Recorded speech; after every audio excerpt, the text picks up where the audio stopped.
आज हम लोग पढ़ने जा रहे हैं विद्युत धारा के चुंबकीय प्रभाव। सबसे पहले हम लोग देखने जा रहे हैं कि चुंबक किसे कहते हैं। तो चुंबक यानी हम लोग इसको कहते हैं मैग्नेट।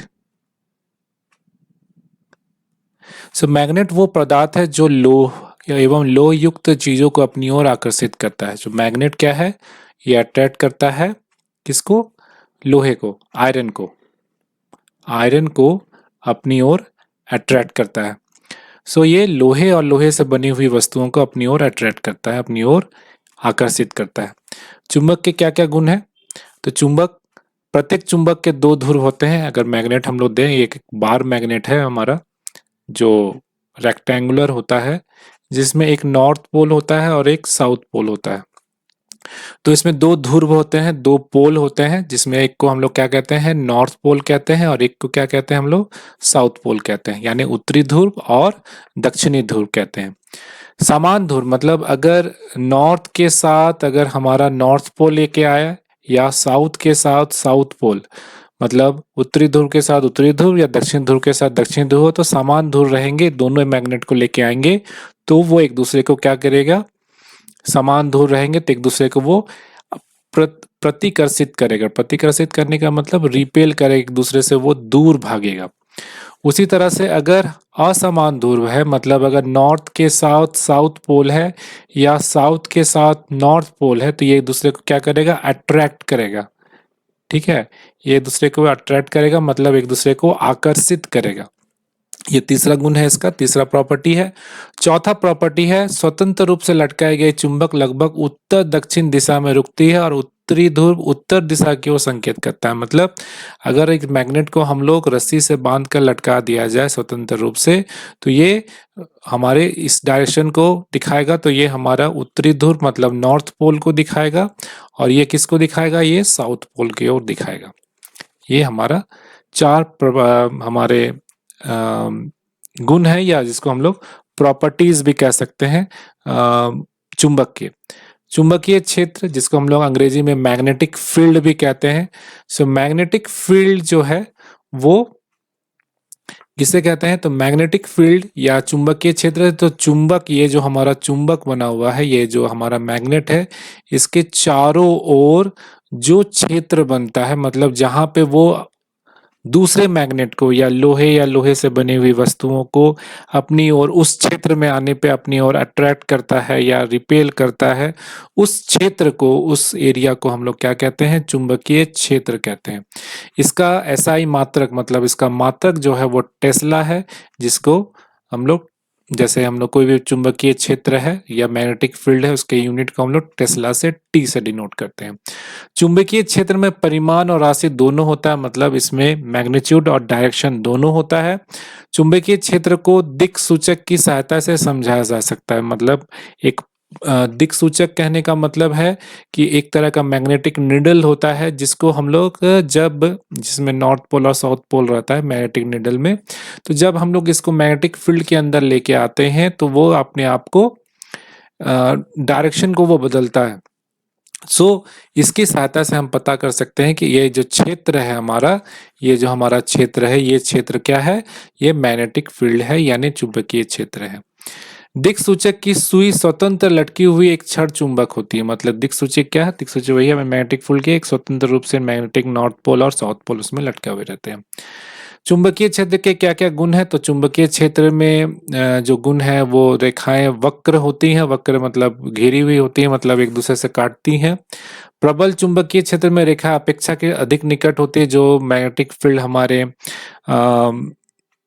स्ट्रांग होंगे, प्रबल होंगी, वहां पे मैग्नेटिक फील्ड की डायरेक्शन जो होंगे वो काफी नजदीक में होंगी। और जबकि जब दो रेखाएं एक दूसरे को प्रतिच्छेद, इसमें जो मैग्नेटिक, जैसे हम लोग ये मैग्नेटिक निडल के बारे में या मैग्नेटिक पोल के बारे में बात करें, तो इसमें इस तरह से नॉर्थ पोल से शुरू होती है और साउथ पोल में समाप्त होती है। तो अगर ये हमारा नॉर्थ पोल है, ये हमारा साउथ पोल है, तो नॉर्थ पोल से शुरू होगी और साउथ पोल में समाप्त होगी। ठीक है, तो ये कभी भी एक दूसरे को काटेगी नहीं, तो इसलिए ये कहा गया है कि एक दूसरे को कभी भी ये प्रतिच्छेद नहीं करती है, मतलब एक दूसरे को कभी नहीं काटती है। चुंबकीय क्षेत्र की प्रबलता को क्षेत्र रेखाओं को निकटता कोटि दर्शाया जाता है, मतलब जितनी निकट होंगी उसकी, अगर मान लीजिए यहाँ पे बहुत सारे मैग्नेटिक लाइंस ऑफ फोर्स हैं, ये बहुत ही रेखाएं हैं, तो इसका मतलब है कि यहाँ पे जो मैग्नेटिक या चुंबकीय क्षेत्र है वो काफी ज्यादा है या काफी स्ट्रांग है, इसके बारे में यहाँ पे बताया जा सकता है। अब आगे आते हैं, तो जैसे हम लोग यहाँ पे देखे, अभी हम लोगों ने दिखाया था फिगर से, तो ये नॉर्थ पोल है और ये नॉर्थ पोल है, ये साउथ पोल है, तो नॉर्थ पोल से ये रेखाएं निकल रही हैं और साउथ पोल में समाप्त हो रही हैं। और जैसे जैसे ये दूरी बढ़ती जाती है, जैसे जैसे ये दूरी बढ़ती जाती है, वैसे वैसे ये चुंबकीय क्षेत्र जो है धीरे धीरे प्रबलता इसकी घटती जाती है और धीरे धीरे ये काफी नगण्य हो जाती है। तो इसमें एक है हमारा हैंस क्रिश्चियन ऑर्स्टेड, जो पहला व्यक्ति जिसने पता लगाया कि विद्युत धारा चुंबकीय क्षेत्र को, तो मतलब अगर किसी लाइन कहीं से करंट अगर पास किया जा रहा है, तो अगर कोई कंडक्टर है या कोई तार है जहां से लाइन करंट पास हो रही है, तो उसके चारों ओर जो है मैग्नेटिक फील्ड जो है वो, या चुंबकीय क्षेत्र जो है वो पैदा होती है। तो इसको पता करने के लिए एक हमारा दक्षिण दायां हस्त अंगुष्ठ नियम है, जिसको हम लोग कहते हैं कि अगर हम लोग विद्युत धारा ये जा रही है, तो विद्युत धारा को अगर हम लोग हाथ से पकड़ लें, किससे पकड़ ले, दाहिने हाथ से अगर पकड़ ले, तो आपका जो अंगूठा होगा वो विद्युत धारा के संकेत करता है, और उंगलियां जो होंगी वो चुंबकीय क्षेत्र, जिस तरफ से उंगलियां मुड़ी हुई है, जैसे ये उंगलियां किधर मुड़ी हुई है, इधर मुड़ी हुई है, तो ये किसको दिखाएगा, ये दिखाएगा हमारे मैग्नेटिक क्षेत्र को दिखाएगा, यानी मैग्नेटिक फील्ड को दिखाएगा। सो ये हो गया हमारा, जिसको हम लोग लेफ्ट हैंड रूल भी कहते हैं। ठीक है, अब आते हैं सीधे चालक से विद्युत धारा प्रवाह होने के चुंबकीय क्षेत्र। तो जैसे ये हमारा एक विद्युत धारा का परिपथ है, मतलब करंट का डायरेक्शन है, जिसमें से एक एमीटर लगा हुआ, ये की है, ये बैटरी है हमारा, और यहाँ से करंट पास हो रही है। तो चुंबकीय क्षेत्र में हर बिंदु पर वृत्तों से, मतलब अगर चुंबकीय क्षेत्र जो होगा वो इस तरह से वृत्त से इसको दर्शाया जा सकता है इसको। और चुंबकीय क्षेत्र जो है वो शक्ति का, मतलब करंट की शक्ति का, जितनी ज़्यादा मात्रा में हम करंट पैदा इस डायरेक्शन से फ्लो कराएंगे, उतनी ज़्यादा यहाँ पे चुंबकीय क्षेत्र जो होगा ज़्यादा होगा। तो ये काफ़ी इंपॉर्टेंट लाइन है, चुंबकीय क्षेत्र जो होता है वो धारा का प्रोपोर्शनल होता है। ये जो अल्फा साइन है ये प्रोपोर्शनल नहीं है, ये प्रोपोर्शनल का साइन है, जिसको अंग्रेजी में हम लोग प्रोपोर्शनल कहते हैं। प्रोपोर्शनल मतलब कि उसका अनुक्रमाती होता है, मतलब कि जितना चुंबकीय क्षेत्र हम बढ़ाएंगे उतना धारा शक्ति भी उसकी बढ़ी हुई रहेगी, और जितनी दूर पे रहेगी चालक से उसके चुंबकीय क्षेत्र जो है वो ज्यादा होगा। तो इसका उल्टा होता है, तो चालक का से जितनी दूरी होगी, ये भी काफी इंपॉर्टेंट है, ऑब्जेक्टिव सवाल में ये पूछे जाते हैं वस्तुनिष्ठ प्रश्नों में, कि चुंबकीय क्षेत्र जो होता है वो चालक से दूरी इसका व्युत्क्रमानुपाती होता है, मतलब चालक अगर इसको बढ़ाएंगे तो ये घटेगा हमारा। ठीक है, और अगर ये अगर हम इसको घटाएंगे तो ये बढ़ेगा, सॉरी, और इसको अगर हम लोग घटाएंगे तो ये हमारा बढ़ेगा। ठीक है, ये हमारा चुंबकीय क्षेत्र से रिलेटेड था। इसके बाद है विद्युत धारा। अभी हम लोग जो चैप्टर 13 है उसको हम लोग अच्छी तरह से रिवाइज कर रहे हैं, सभी इम्पोर्टेंट पॉइंट्स को इसके यहाँ पे हम लोग देख रहे हैं। उसके बाद फिर हम लोग इसका एक नेक्स्ट जो क्लास करेंगे उसमें हम लोग मेन मेन पॉइंट्स को हम लोग लिखने की कोशिश करेंगे। और ये जो वीडियो हम लोग यहाँ पे शेयर कर रहे हैं, ये वीडियो हिंदी में है। इसका इंग्लिश, अगर कोई इंग्लिश में जैक बोर्ड झारखंड बोर्ड देना चाह रहे हैं तो उनके लिए इंग्लिश का भी जो क्लास होगा वो अगले मॉर्निंग में इसको अपलोड किया जाएगा। तो मॉर्निंग में उसको अंग्रेजी में भी देख सकते हैं, जिसमें सारे टर्म जो है वो इंग्लिश में समझाए जाएंगे। विद्युत धारा के वृत्ताकार होने का नियम जो है, इस तरह से वृत्ताकार क्यों होता है, तो सबसे बात है कि ये हमारा जो वृत्त है इस तरह से बना है, तो इसमें एक नॉर्थ पोल है और एक साउथ पोल है। तो जब हम तार से दूर जाते हैं तो वृत्त निरंतर बड़े होते जाते हैं। तो हम लोगों ने अभी बताया था कि नॉर्थ पोल और साउथ पोल जब होता है तो नॉर्थ पोल से ये निकलता है और साउथ पोल पे ये समाप्त होता है, इस तरह से। तो जैसे जैसे दूर जाते जाता है इसका दूरी जो है बढ़ते जाता है। तो जितनी दूर ये जाएगा उतने दूर इसकी दूरी घटती जाएगी। तो सामने में इसका जो मैग्नेटिक फील्ड होगा या चुंबकीय क्षेत्र होगा वो ज़्यादा होगा, और जैसे जैसे दूर जाएंगे इसका चुंबकीय क्षेत्र जो होगा वो घटता जाएगा।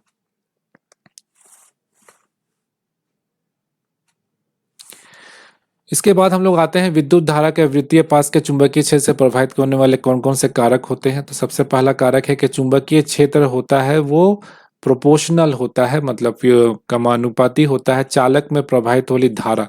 मतलब चालक से जो करंट हम लोग प्रोड्यूस करेंगे, करंट जो एम्पियर में हम लोग पास कर रहे हैं करंट, मतलब धारा जो होगी वो प्रोपोर्शनल होगी किसकी, चुंबकीय क्षेत्र की। चुंबकीय क्षेत्र की ये जो होगी वो प्रोपोर्शनल होगी, पहला है। दूसरा है धारा जो होगी या चुंबकीय क्षेत्र, या हम लोग कह सकते हैं चुंबकीय क्षेत्र, जिसको अभी हम लोगों ने देखा, चुंबकीय क्षेत्र जो होगा वो प्रोपोर्शनल होगा एक बट्टा चालक से दूरी। चालक से दूरी मतलब कितनी दूर पे हम लोग उसकी दूरी को, चालक से दूरी, इसका ये होगा व्युत्क्रमाद्य। मतलब ये जितना हम लोग बढ़ाएंगे, तो बढ़ने का मतलब अगर हम कोई भी चीज मान लेते हैं यहाँ पे, अगर हम 1/8 लिख रहे हैं तो घट गया, तो ये जितना बढ़ाएंगे ये घटेगा, और ये जितना घटाएंगे ये बढ़ेगा, जस्ट उल्टा उल्टा होता है। तो इस तरह से 1/1 जब हम लोग लिखते हैं तो ये ऐसा होता है। चुंबकीय क्षेत्र कुंडली के फेरों की संख्या के बराबर होता है, मतलब चुंबकीय क्षेत्र में जितने भी यहाँ पे नंबर ऑफ लाइन्स तार रहेंगे उतने ही यहाँ पे फेरों की संख्या का ये चुंबकीय क्षेत्र ज्यादा होगा। चुंबकीय क्षेत्र संयोजित है, प्रत्येक फेरे पे चुंबकीय क्षेत्र दूसरे के क्षेत्र के पे संयोजित होते हैं, क्योंकि धारा के वृत्ताकुमार फेरे में के समान होते हैं। एक अब आते हैं प्रणालिका, जिसको हम लोग सोलेनॉइड भी कहते हैं।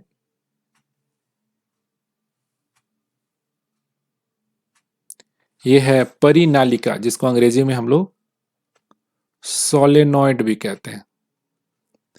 सो पास पास लपटे हुए विद्युत रोधी तांबे के तार की बेलन की आकृति के अनेक फेरों वाली कुंडली को क्या कहते हैं, परिनालिका कहते हैं। कि ये अगर ये बेलन की आकृति के है और इसमें तार को हम लोग लपेटे हैं एक ही डायरेक्शन में, तो इस तरह से जब इसमें विद्युत धारा हम लोग पास करेंगे तो एक पोल इसका नॉर्थ पोल हो जाएगा और ये साउथ पोल, और इसको हम लोग अंग्रेजी में कहते हैं इलेक्ट्रिक मैग्नेट।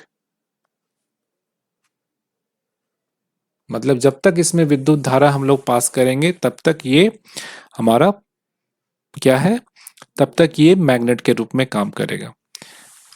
ये चुंबकीय क्षेत्र के जैसा ही होता है।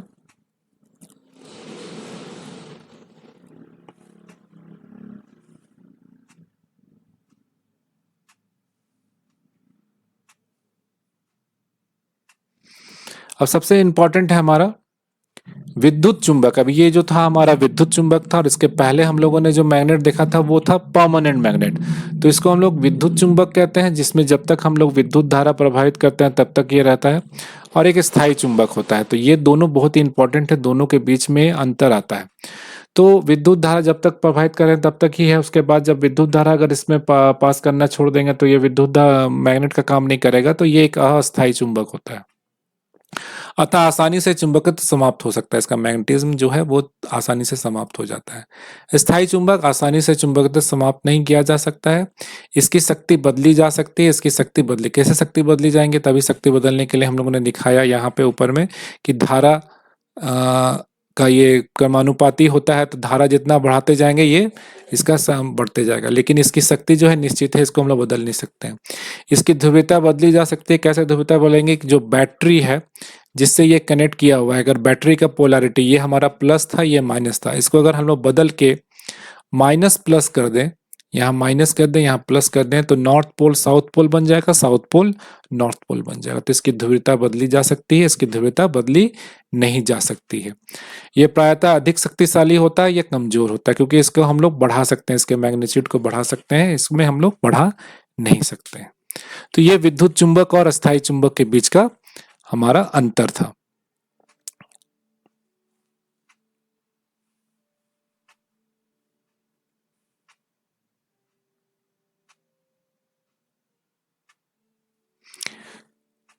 जो मेन पॉइंट है उसी को हम लोग देख रहे हैं यहाँ पे।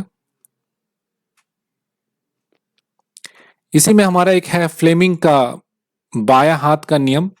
तो फ्लेमिंग ने बताया कि अगर हम लोग अपने बाएं हाथ को इस तरह से बना ले जिसमें एक अंगूठा हो, एक हमारा पहला फिंगर हो और बाकी अंगुलियां मुड़ी हुई हो, तो अंगूठा जो है वो ये चुंबकीय क्षेत्र को दर्शाएगा।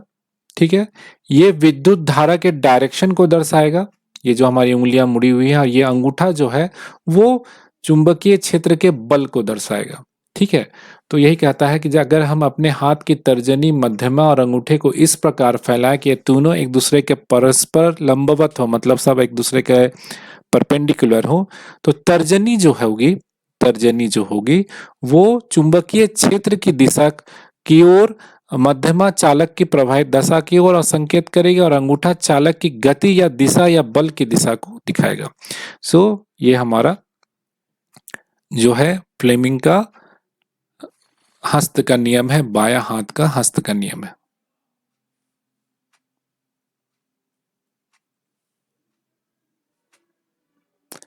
अब आता है हमारा एमआरआई, जिसको हम लोग फुल फॉर्म है मैग्नेटिक रिजोनेंस इमेजिंग। तो चुंबकीय अनुनाद प्रतिबिंब का प्रयोग करके शरीर के भीतरी अंगों का प्रतिबिंब, एक एमआरआई एक हमारा टेक्निक है जिसके तहत हम लोग अपने शरीर के विभिन्न अंगों से अंगों के भीतर का प्रतिबिंब को प्राप्त कर सकते हैं। प्रतिबिंब हम लोग देख सकते हैं, मतलब उसका इमेज को हम लोग यहाँ पे देख सकते हैं। गैल्वेनोमीटर क्या होता है? तो गैल्वेनोमीटर एक ऐसी युक्ति है जो परिपथ में विद्युत धारा की उपस्थिति संसूचित करता है और धारा की दिशा को भी संसूचित करता है। मतलब कि किसी भी पथ में अगर ये मैग्नेटिक ये हमारा तार है, इसमें से करंट फ्लो हो रहा है कि नहीं, उसको चेक करने के लिए गैल्वेनोमीटर को यूज किया जाता है। गैल्वेनोमीटर जनरली हम लोग कैपिटल जी, किसी भी पथ में जी लगा हुआ रहता है, जैसे यहाँ लगा हुआ है गैल्वेनोमीटर। सो गैल्वेनोमीटर को ये दर्शाता है कि वहां से ये करंट फ्लो हो रहा है कि नहीं हो रहा है।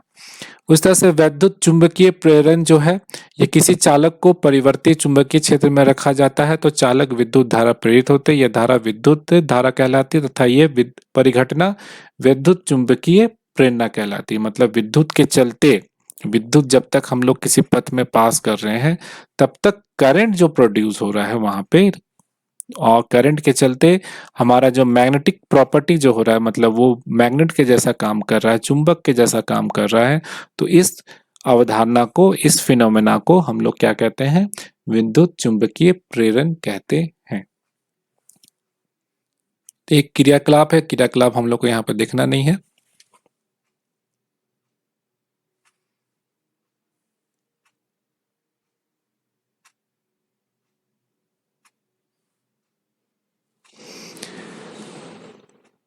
अब आते हैं हम लोग, बहुत छोटा सा है। इसके बाद हम लोग आते हैं प्राथमिक कुंडली और द्वितीय कुंडली किसको कहते हैं, जिसको हम लोग, तो स्विच जब हम लोग ऑन किया जाता है गैल्वेनोमीटर में अधिक विद्युत, ये इसके बारे में, क्रियाकलाप के बारे में तो ये हम लोग नहीं देखने जा रहे हैं। अब आते हैं हम लोग फ्लेमिंग का दक्षिण हस्त नियम। अपने दाहिने हाथ की तर्जनी, यही चीज है हमारा, ये दाहिना हाथ है। तो दाहिने हाथ में अगर इस तरह से हम इसको तीनों को इस तरह से रखें कि ये तीनों एक दूसरे का, ये एक दूसरे पे 90 डिग्री, ये भी एक दूसरे पे 90 डिग्री का कोण बनाए, समानांतर हो, तो जो अंगूठा होगा वो चालक की गति को दिखाएगा, ये चुंबकीय क्षेत्र की डायरेक्शन को दिखाएगा और ये चालक के प्रति विद्युत धारा को दिखाएगा। ये इस नियम पे क्या काम करता है? तो यह फ्लेमिंग के दक्षिण हाथ नियम पे क्या काम करता है? ये जनरेटर की कार्य प्रणाली पे सिद्धांत है। ठीक है, ये बहुत ही इंपॉर्टेंट सवाल है, यहाँ पे इस पे जाना जा सकता है। तो ये हमारा छोटा मोटा ये चैप्टर था हमारा, जिसमें से बहुत सारे सवाल हम लोग आ सकते हैं। तो उसमें से कुछ सवाल यहाँ पे हैं, जैसे चुंबकीय क्षेत्र की रेखाओं को परिभाषित करना है भारत में। तो ये सभी सवालों के उत्तर हम लोग अगले क्लास में देखेंगे। तो अगले क्लास में इस सारे टॉपिक को हम लोग अंग्रेजी में समझेंगे और कुछ जो भी इससे संबंधित प्रश्न होंगे उसको एक अलग से बिना लिखे हुए अलग से इसको समझने की कोशिश करेंगे। तो अगला वीडियो हमारा अगले मॉर्निंग में होगा, मतलब सुबह में से अपलोड किया जाएगा। अभी इससे संबंधित किसी भी तरह का कोई भी चीज़ समझ में अगर नहीं आया हो तो उसको पूछ लेना है। इससे संबंधित पीडीएफ जो होगा इसी वीडियो के लिंक में दिया हुआ रहेगा, जहाँ से आराम से उसको डाउनलोड करते हुए पढ़ा भी जा सकता है। तो कोई भी अगर इससे संबंधित कोई भी डाउट है तो कमेंट सेक्शन में जाकर लिख देना है कि ये वाला टॉपिक समझ में नहीं आया, तब हम लोग आगे क्लास में उसको भी हम लोग समझने की कोशिश करेंगे। तो इस तरह से हम लोग लगातार अभी हम लोग क्लास करेंगे। जनवरी में कोशिश करेंगे कि हम लोग सारे टॉपिक्स को एक बार सबको रिवाइज कर लें। रिवाइज करने के बाद जो भी प्रीवियस ईयर क्वेश्चंस और जो इम्पोर्टेंट मॉडल क्वेश्चंस आए हैं उनको भी हम लोग एक बार देख लें।